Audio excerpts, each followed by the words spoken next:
नमस्कार, news India 24/7 के इस इलेक्शन स्पेशल कवरेज में आपका बहुत बहुत स्वागत है। मैं हूं विजय त्रिवेदी। मेरे साथ बहुत ही एनर्जेटिक दो सहयोगी चारुल और निदा भी हमारे साथ जुड़े हुए हैं और खास मेहमान भी हमारे साथ जुड़ेंगे। हमारे रिपोर्टर्स हमारे साथ जुड़े हुए हैं और सुबह 6 बजे से लगातार हम काउंटिंग पर नज़र रखे हुए हैं।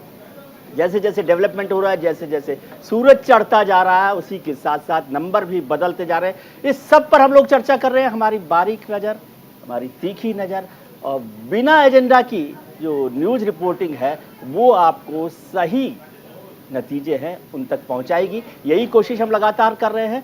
चारुल, बिल्कुल, देखिए आज का दिन बहुत ज्यादा जरूरी है। आज हम उत्तर प्रदेश में देखें तो निकाय चुनाव का जो रिजल्ट है वो भी आ रहा है और कर्नाटक का भी रिजल्ट जो है वो लगातार हम बता रहे हैं कि किस तरह से रुझान जो आ रहे हैं उसमें फिलहाल कांग्रेस बढ़त बनाती नजर आ रही है और लगातार आप देख सकते हैं कि ढोल नगाड़े की जो आवाज है वो कांग्रेस दफ्तर में सुनाई देने लगी है।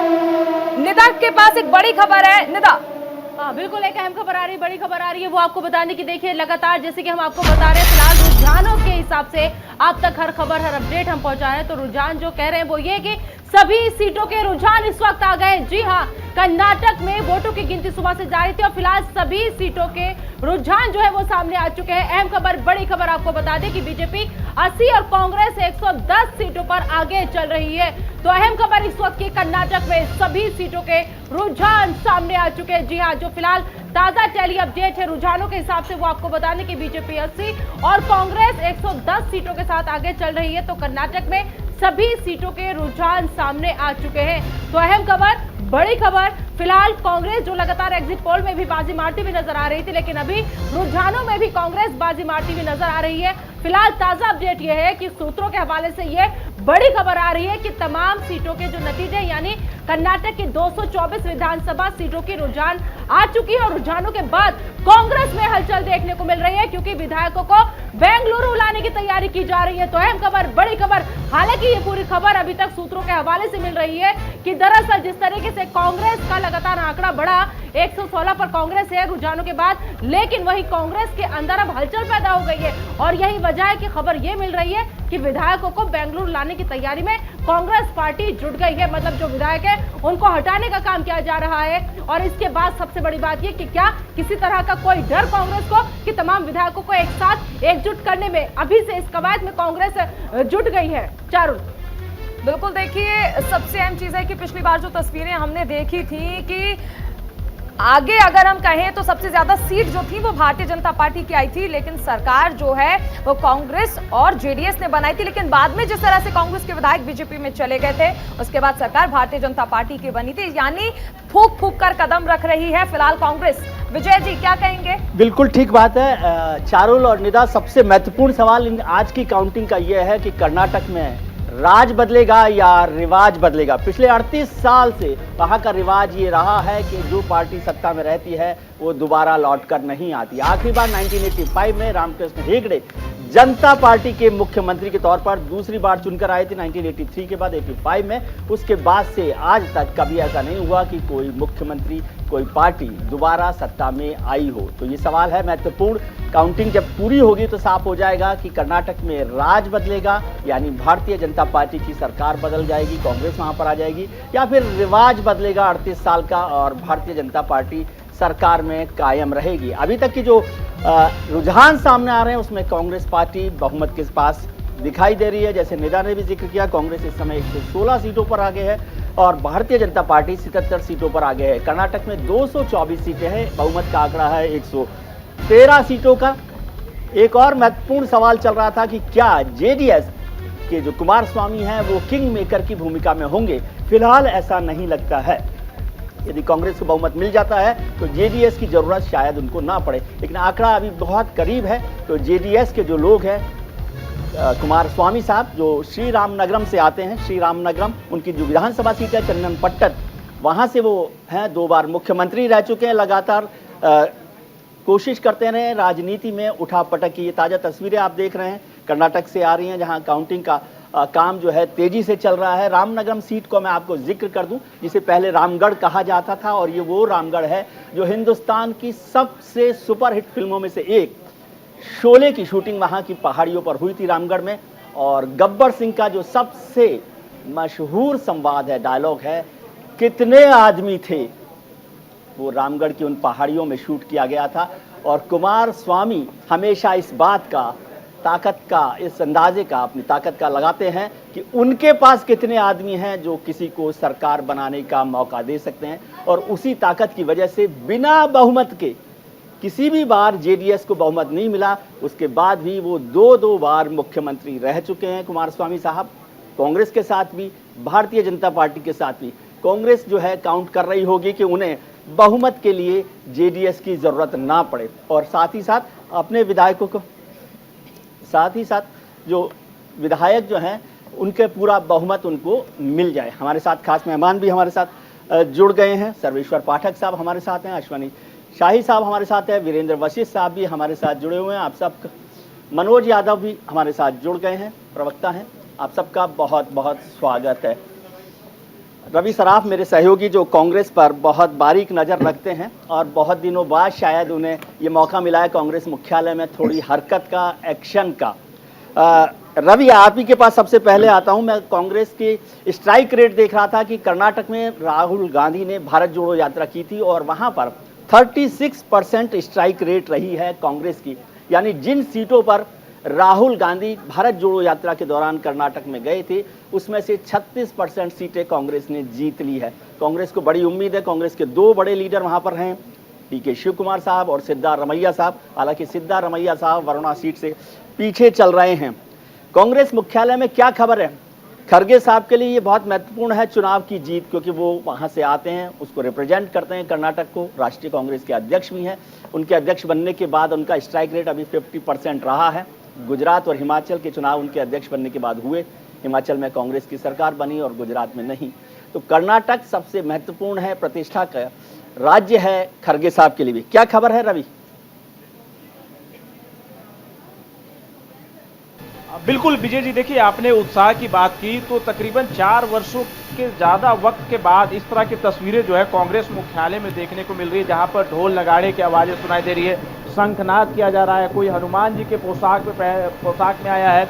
तो तकरीबन 4 साढ़े 4 वर्षों के बाद, क्योंकि राजस्थान और मध्य प्रदेश में जब कांग्रेस पार्टी को जीत मिली थी तो उस वक्त इस तरह की तस्वीरें देखने को मिली थी। और अब जब कर्नाटक में कांग्रेस बहुमत की ओर आगे बढ़ रही है तो सुबह से ही कांग्रेस के जो कार्यकर्ता हैं, नेता हैं, वो उत्साहित, और मैं कहूं कि आज अति उत्साहित है, क्योंकि रुझान आने से पहले ही कांग्रेस मुख्यालय में ढोल नगाड़े बजने शुरू हो चुके थे। यहाँ जो कार्यकर्ता हैं वो ढोल नगाड़े बजाने लगे थे।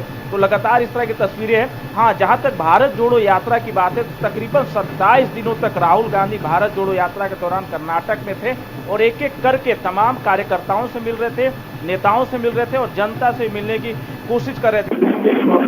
बात आती है तमाम प्रदेशों में कि कांग्रेस के अंदर बहुत ज़्यादा गुटबाजी है, नाराज खेमा बहुत ज़्यादा है, कार्यकर्ता नाराज है क्योंकि बड़े नेता से मुलाकात नहीं हो पाती है। तो इस मिथ को तोड़ने के लिए राहुल गांधी तकरीबन 27 दिनों तक कर्नाटक में थे और लगातार पदयात्रा कर रहे थे, कार्यकर्ताओं से मिलने की कोशिश कर रहे थे ताकि नाराजगी दूर हो जाए। जी बिल्कुल, देखिए कर्नाटक में भारत जोड़ो यात्रा का फायदा मिला है और कांग्रेस पार्टी कई सारी सोशल इंजीनियरिंग भी जो है कर्नाटक में करते हुए नजर आई, क्योंकि देखिए जातीय समीकरण वहां पर जिस तरीके से उनको साधना, उनके बीच के कैंडिडेट को उतारना, दूसरे दलों से जो बड़े नेता हैं उनको कांग्रेस पार्टी में शामिल कराना, नाराज खेमे को खुश करना, इसकी जो कवायद है तकरीबन 1 वर्षों से कहा जाए कि ये लगातार जारी है। और रणदीप सिंह सुरजेवाला जो वहाँ के प्रभारी हैं उनकी भी बहुत ज्यादा महत्वपूर्ण भूमिका है, क्योंकि संगठन को वो लगातार बुनने का काम कर रहे थे। वहाँ पर तमाम नेताओं को एक साथ बनाए रखना, क्योंकि दो बड़े दिग्गज नेता वहाँ पर, एक तरफ डीके शिव कुमार, एक तरफ सिद्धारमैया, इनको एक साथ लाना, नाराजगी ना हो, ये एक्सरसाइज तो अब इसमें ज्यादा मुश्किल होगी। रवि, आपके पास लौटेंगे। हमारे साथ अश्वनी शाही साहब भी जुड़े हुए हैं, भारतीय जनता पार्टी के नेता हैं, प्रवक्ता है। शाही साहब, आप कहें उससे पहले मैं कह रहा हूं कि फिलहाल ये रुझान है, लेकिन रुझानों पर आपकी प्रतिक्रिया क्या है? ये रिवाज नहीं बदलने वाला है वहां पर?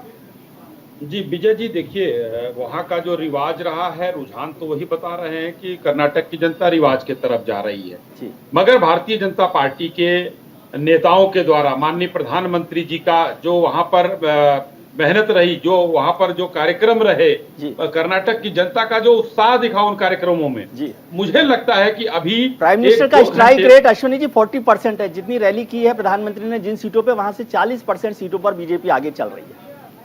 जी, लेकिन ओवरऑल एक अभी वो आया था कि पूरे कर्नाटका में 7% से ऊपर का जो है रिजल्ट है कि लोगों ने एक्सेप्ट किया है उसको, तो ये बहुत। मतलब आप ये कह रहे हैं कि प्रधानमंत्री जी अगर वहां नहीं होते तो भारतीय जनता पार्टी के मुख्यमंत्री ने तो पूरी तरह से लुटिया डुबो दी थी आपकी। आप कह रहे हैं, लेकिन मैं नहीं कह रहा हूं, आप कह रहे हैं प्रभु। नहीं, मैं ये कह रहा हूं कि माननीय प्रधानमंत्री जी हमारे नेता हैं और उन्होंने जो काम किया है वो कर्नाटक के लिए नहीं, पूरे देश की जनता उनके साथ है और उनका आशीर्वाद। ये लोकतंत्र है, लोकतंत्र में जो है कहीं पर रिवाज है, कहीं पर उत्तर प्रदेश में देखिए रिकॉर्ड भी टूटा है हमारा। ऐसा नहीं है, बिल्कुल ठीक। लोकतंत्र में जनता जो है जनार्दन है, जनता का जो आशीर्वाद है। अगर अभी हम ना हार और जीत की हम बातें नहीं कर रहे, अभी तो ये रुझान है, अगर जनता हमको जिताती है तो उसका आशीर्वाद सर माथे पर, अगर हमको सत्ता से बाहर रखती है तो भी आशीर्वाद सर माथे पर। ये भी अच्छी बात। मगर विजय जी, एक दो सवाल हम इसको कहना चाहेंगे कि अगर मान लीजिए 115 का जो आपके स्क्रीन पर रुझान चल रहा है, यही नतीजों में परिवर्तित हो जाता है, तो क्या कांग्रेस और विपक्षी दल ईवीएम का रोना बंद करेंगे या नहीं करेंगे? एक सवाल ये हमारा इन लोगों से है। जी बिल्कुल। हमारे सहयोगी रवि सराफ इस वक्त वरिष्ठ नेता पवन खेड़ा जी से बात कर रहे हैं। रवि, का खासा असर कर्नाटक के चुनाव पर पड़ा है। जाहिर सी बात है, शुरुआत भारत जोड़ो यात्रा के संदेश से हुई है और उसकी परिणति हमारी 5 गारंटीज में हुई है, एक सकारात्मक कैंपेन में हुई। तो बात बजरंग बली और बजरंग दल की आ रही थी, उससे नुकसान हुआ, फायदा मिला हमें बजरंग बली का।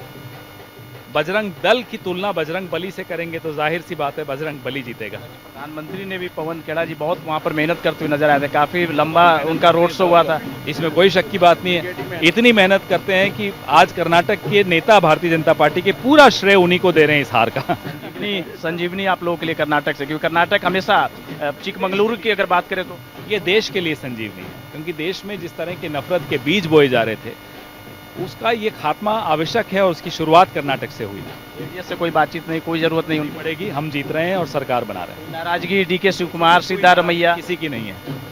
ये देश जोड़ने के लिए हम निकले हैं, तो इसमें नाराजगी किस बात की? हालांकि आपके अध्यक्ष भी वहां से आते हैं, उन्होंने भी खूब मेहनत किया वहाँ पर। बिल्कुल की है, खड़गे साहब का आशीर्वाद रहा, मेहनत रही, गाइडेंस रहा। राहुल गांधी, प्रियंका गांधी हमारे नौजवान नेता हैं, इनकी मेहनत रही, जाहिर सी बात है उसका नतीजा आना था। जी शिल्पकार की भूमिका में थे, लगातार वहाँ पर बुनने का काम कर रहे थे। संगठन प्रभारी हमारे सुरजेवाला जी ने पूरी मेहनत की और बड़े सुलझे हुए तरीके से सबको जोड़ के रखा। अगर श्रेय लेने की अगर बात करें, श्रेय देने की बात करें तो किसको आप श्रेय देंगे? कांग्रेस के एक कार्यकर्ता को।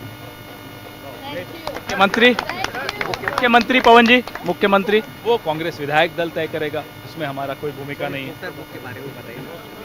पवन खेड़ा थे जो हमसे खासी बातचीत कर रहे थे और उत्साह भी जो है कांग्रेस के नेताओं और कार्यकर्ताओं के बीच बहुत ज्यादा देखने को मिल रही है।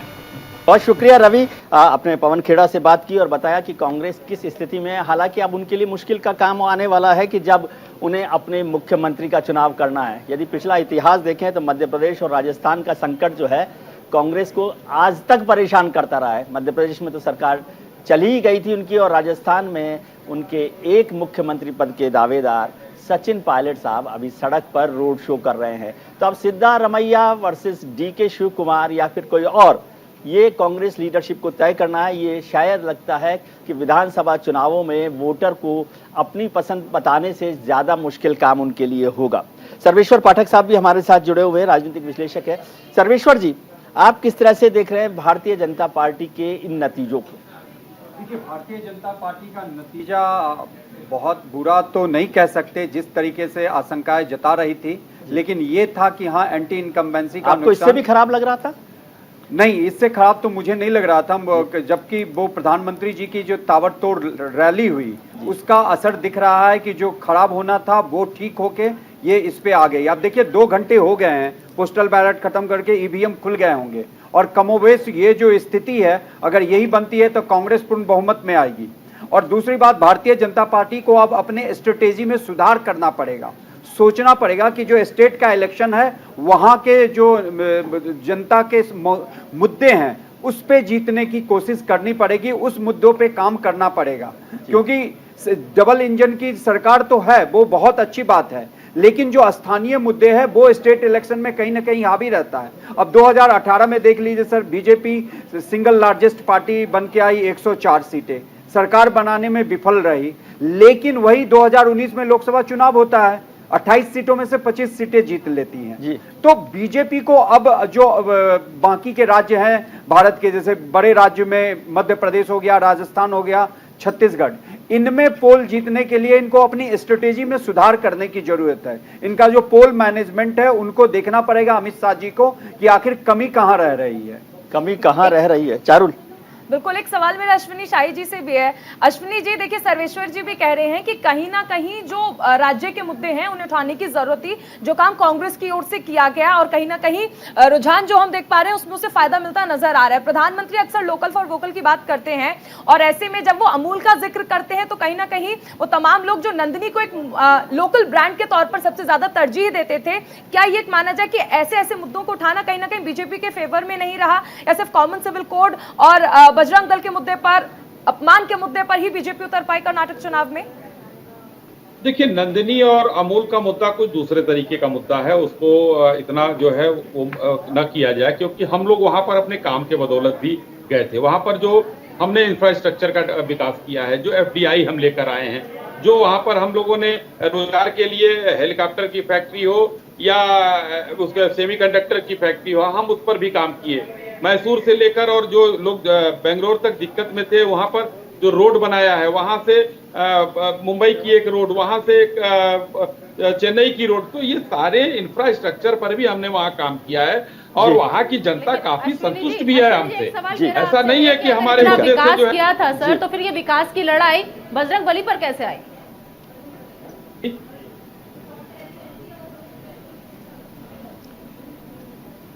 हमारे साथ कांग्रेस के वरिष्ठ नेता वीरेंद्र वशिष्ठ साहब भी जुड़े हुए हैं। वशिष्ठ साहब कांग्रेस को देश और विदेश दोनों जगह पर देखते हैं। वशिष्ठ साहब, रुझानों के हिसाब से आपको बधाई देने का तो हक आपको मिलता है कि अभी इस समय 118 सीटों पर कांग्रेस जो है आगे चल रही है। बधाई आपको, कांग्रेस ने बेहतर प्रदर्शन किया अपनी उम्मीद से। लेकिन क्या आपको लगता है, दो सवाल मैं आपसे समझना चाहता हूं। एक तो ये कि बजरंग बली की बात मेरी सहयोगी निदा ने की, तो ये जो बजरंग दल को बैन करने का मामला था, कुछ जो विद्वान थे देश के सो कॉल, वो उसे आपकी राजनीतिक गलती मान रहे थे, वो स्ट्रेटजी हुई और आपको क्रॉस रिवर्स पोलराइजेशन का फायदा हुआ, क्योंकि जेडीएस को 8% वोट का नुकसान हो रहा है। तो ये रिवर्स पोलराइजेशन ने कांग्रेस की बढ़त दी और बजरंग बली ने आपकी मदद कर दी। पहली बात, यहाँ पर ये तस्वीरें भी हम दिखा सकते हैं विजय जी कि किस तरह से कांग्रेस के जो कार्यकर्ता हैं, सर तस्वीरें आप देखिए कि कांग्रेस के कार्यकर्ता बजरंग बली जी की तस्वीर लेकर घूम रहे हैं और उन्हें मिठाइयां खिला रहे हैं। तो यानी चुनाव में आप लोग बजरंग दल को बैन करने की बात करते हैं और लगता है कि जब भारी पड़ जाएगा तो बजरंग बली की तस्वीर लेकर घूम रहे हैं। चारू जी और विजय जी, आपको भी आज की बधाई, कर्नाटक की जनता को बधाई देता हूं मैं कि उन्होंने फैसला किया कि कर्नाटक में किसका शासन होगा। इस सबसे जो हकदार है आज बधाई की, वो कर्नाटक की जनता है। विजय जी, आपने मेरे से एक 2 प्रश्न किया, चारू जी ने भी उसमें ऐड ऑन किया। मैं आपसे एक चीज पूछना चाहता हूं, कांग्रेस, अगर आप इन शब्दों के हिसाब से चलो तो मैं ये मानता हूं कि हम एक बजरंग दल संस्थान या बजरंग दल एक संस्था के बारे में हमने कहा, तो क्या किसी का नाम बजरंग होने से वो बजरंग बली का रिप्रेजेंटेटिव हो जाता है क्या? और आज मंगलवार और शनिवार को देश में बजरंग बली का वार माना जाता है और मैं बाबा बजरंग बली का भी हम लोग प्रार्थना कर रहे थे कि बजरंग बली आपका हमें आशीर्वाद मिले, जो सदा हमें मिलता रहा है। हमारे अध्यक्ष ने भी कहा था, जय जय बजरंग बली, तोड़ भ्रष्टाचार की नली।